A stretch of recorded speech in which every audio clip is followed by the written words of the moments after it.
Hello students, स्वागत है आप सभी का आपके अपने यूट्यूब चैनल जीएसएम में।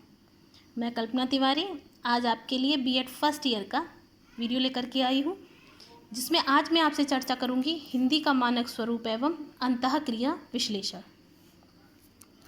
हिंदी का मानक स्वरूप। मानक शब्द का अर्थ होता है मापन करने वाला। मानक शब्द से क्या तात्पर्य है? मापन करने वाला, अर्थात पैमाना। नापते किससे हम लोग? पैमाना से। तो आज हम चर्चा करेंगे हिंदी के मानक स्वरूप से।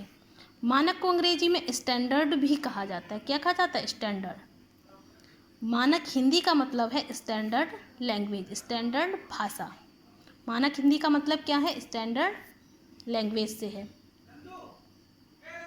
यह मानक रूप जो है वो हिंदी भाषा के दोनों रूप, लिखित और मौखिक, दोनों में ही पाया जाता है। यह मानक रूप जो है वो हिंदी भाषा के दोनों रूप, लिखित और मौखिक, दोनों में पाया जाता है। मानक भाषा जो है वह है जो सर्वसम्मत हो, मतलब जिसमें सभी की सहमति हो और सुप्रतिष्ठित हो, जिसका अपना एक व्याकरण हो।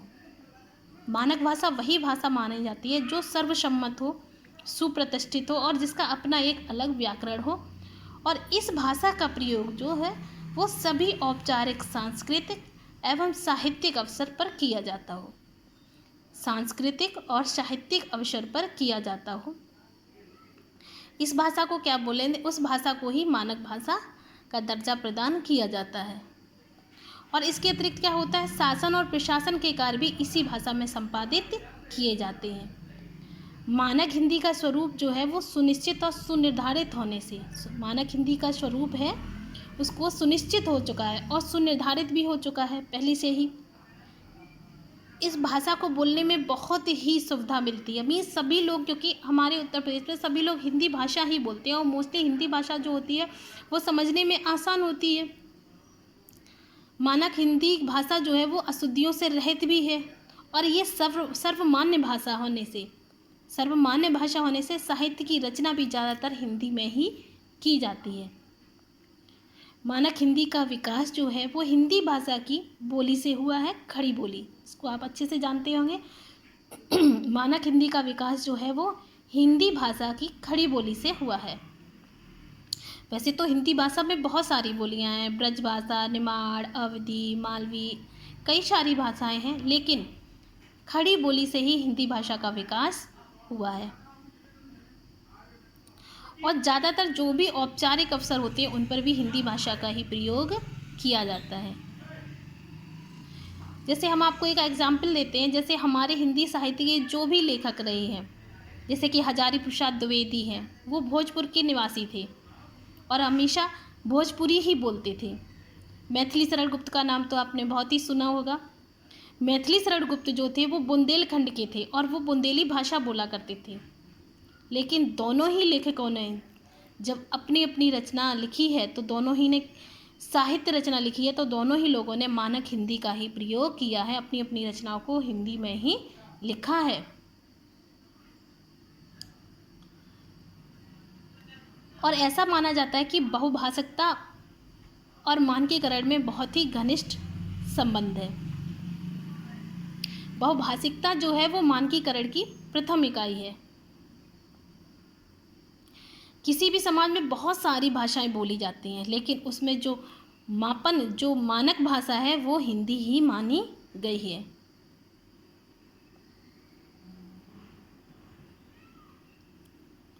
मानक भाषा जो होती है वो विभिन्न क्षेत्रों में विभिन्न रूपों में लिखी जाती है और उसको वो इसलिए मानक भाषा बोली जाती है क्योंकि वो सर्वसम्मत और सुप्रतिष्ठित भाषा होती है। और मानक भाषा जो होती है, लिखा है ना, मापन करने वाला, स्टैंडर्ड लैंग्वेज मानी जाती है, अर्थात वो अशुद्धियों से रहित होती है, इसलिए उसको मानक भाषा बोला जाता है। और हिंदी जो है वो हमारी मानक भाषा है। इसके पश्चात हम आपसे चर्चा करेंगे अंतःक्रिया विश्लेषण पे। अंतः मतलब आंतरिक, क्रिया मतलब जो भी क्रियाएं, जो भी किया जा रहा हो उनका विश्लेषण करना, उनका ऑब्जर्वेशन करना। अंतःक्रिया विश्लेषण के अंतर्गत होता है शिक्षक के व्यवहारों या क्रियाओं का। अंतःक्रिया विश्लेषण के अंतर्गत क्या है? शिक्षक के व्यवहारों एवं क्रियाओं का क्रमबद्ध निरीक्षण। अंतःक्रिया विश्लेषण में शिक्षक के व्यवहारों एवं उसकी क्रियाओं का क्रमबद्ध निरीक्षण किया जाता है प्रविधि के द्वारा, एक प्रक्रिया के द्वारा जिसको कि विश्लेषण किया जाता है, उसे ही अंतःक्रिया विश्लेषण कहते हैं। एक प्रक्रिया के द्वारा शिक्षक के व्यवहार एवं क्रियाओं का निरीक्षण किया जाता है और उसी को अंतःक्रिया विश्लेषण कहते हैं। अंतःक्रिया विश्लेषण के अंतर्गत क्या होता है कि जो शिक्षक होता है वो कक्षा के अंदर विभिन्न विभिन्न प्रकार की क्रियाएं करता है और जो भी शिक्षक कक्षा के अंदर क्रियाएं करता है उसके फलस्वरूप क्या होता है कि कक्षा में शिक्षक एवं छात्रों के मध्य विभिन्न प्रकार की अंतःक्रियाएं होती हैं और एक दूसरे से एक संबंध बन जाता है, एक संप्रेषण होता है, दोनों के बीच में ज्ञान का आदान प्रदान होता है। ये क्रियाएं जो होती हैं वो शिक्षक के व्यवहार की प्रमुख विशेषताएं होती हैं। इन्हीं क्रियाओं के द्वारा शिक्षक जो है वो परिलक्षित होता है। परिलक्षित का मतलब निखर के आता है, वो अपना एक तरीके से मूल्यांकन कर पाता है कि उसके अंदर क्या क्वालिटी है। शिक्षक व्यवहार और शिक्षक के उन व्यवहारों के रूप को अंतःक्रिया विश्लेषण के द्वारा ही परिभाषित किया जा सकता है। शिक्षक जो कक्षा के अंतर्गत क्रियाएं करता हो, उसके पढ़ाने का तरीका क्या है, उसके लिखने का तरीका क्या है, उसका बच्चों को अपनी बात पहुंचाने का तरीका क्या है, इन सारी चीज़ों का विश्लेषण किया जाता है। या बच्चे शिक्षक में कितनी रुचि ले रहे हैं, शिक्षक की जो भी ज्ञान दे रहा है शिक्षक उसमें कितनी रुचि ले रहे हैं, शिक्षक के जो भी सब्जेक्ट मैटर है वो बच्चों के कितने समझ में आ रहा है, इन सारी चीज़ों का विश्लेषण किया जाता है। अंतःक्रिया विश्लेषण में शिक्षक की विशेषताओं का अध्ययन किया जाता है कि इस शिक्षक के अंदर कौन सी क्वालिटी है। उसके कक्षा कार्य का विश्लेषण किया जाता है, वो कक्षा के अंतर्गत कौन कौन से कार्य करता है और किस तरीके से करता है, इसका विश्लेषण किया जाता है। और विश्लेषण का मतलब उसका मूल्यांकन किया जाता है। इसके माध्यम से शिक्षक जब उसका विश्लेषण किया जाता है उससे क्या होता है कि शिक्षक के व्यवहार का अध्ययन हो जाता है। एक तरीके से शिक्षक के पूरा निरीक्षण किया जाता है शिक्षक के व्यवहार का कि कक्षा के अंतर्गत शिक्षक जो है वो किस तरीके से, किस प्रारूप से बच्चों तक अपनी बात को, अपनी विषय वस्तु को पहुंचाता है। बोध स्तर के व्यवहार की प्रकृति का अध्ययन किया जाता है। मीन्स वही बात, शिक्षक का ज्ञान या शिक्षक ने जो भी विषय वस्तु कक्ष में बच्चों को समझाई है उसका बोध बच्चों को किस हद तक हुआ है, इसका विश्लेषण किया जाता है अंतःक्रिया विश्लेषण प्रविधि और प्रक्रिया होती है उसके द्वारा। शिक्षक के सामाजिक तथा संवेगात्मक परिवेश में अंतःक्रिया का विश्लेषण होता है। शिक्षक का कक्ष के अंतर्गत कक्षा और शिक्षक और शिक्षार्थी के बीच कैसा संबंध है। क्या शिक्षार्थी शिक्षक के पाठ्यक्रम में रुचि लेते हैं, क्या शिक्षक शिक्षार्थी के जो भी असमानता है उनको निरीक्षण कर रहा है, क्या शिक्षक का सभी शिक्षार्थियों के ऊपर समान रूप से ध्यान जा रहा है, इन सारी चीज़ों का विश्लेषण किया जाता है। एक विद्वान हुए हैं नेड ए फ्लैंडर, इन्होंने सन 1959 में इन्होंने सन 1959 में कक्षा के शाब्दिक व्यवहार पर आधारित एक विशिष्ट प्रणाली विकसित की। नेड ए फ्लैंडर ने क्या किया कि 1959 में एक आपके विद्वान हुए हैं नेड ए फ्लैंडर,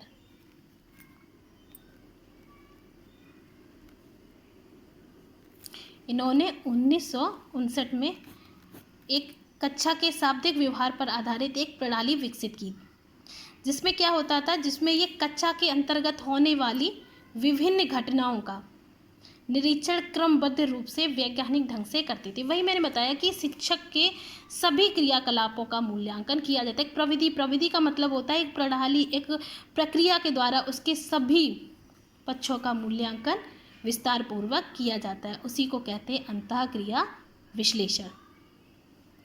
इसमें क्या होता है, शिक्षक के व्यवहार से छात्र प्रभावित होता है या नहीं हो रहा है ये देखा जाता था। शिक्षक का व्यवहार पृष्ठ पोषण के प्रयोग से सुधारा जा सकता है नहीं, मतलब अगर उसके व्यवहार में कुछ भी कमी है तो शिक्षक को पृष्ठ पोषण दिया जाता था, मीन्स उसको फीडबैक दिया जाता था।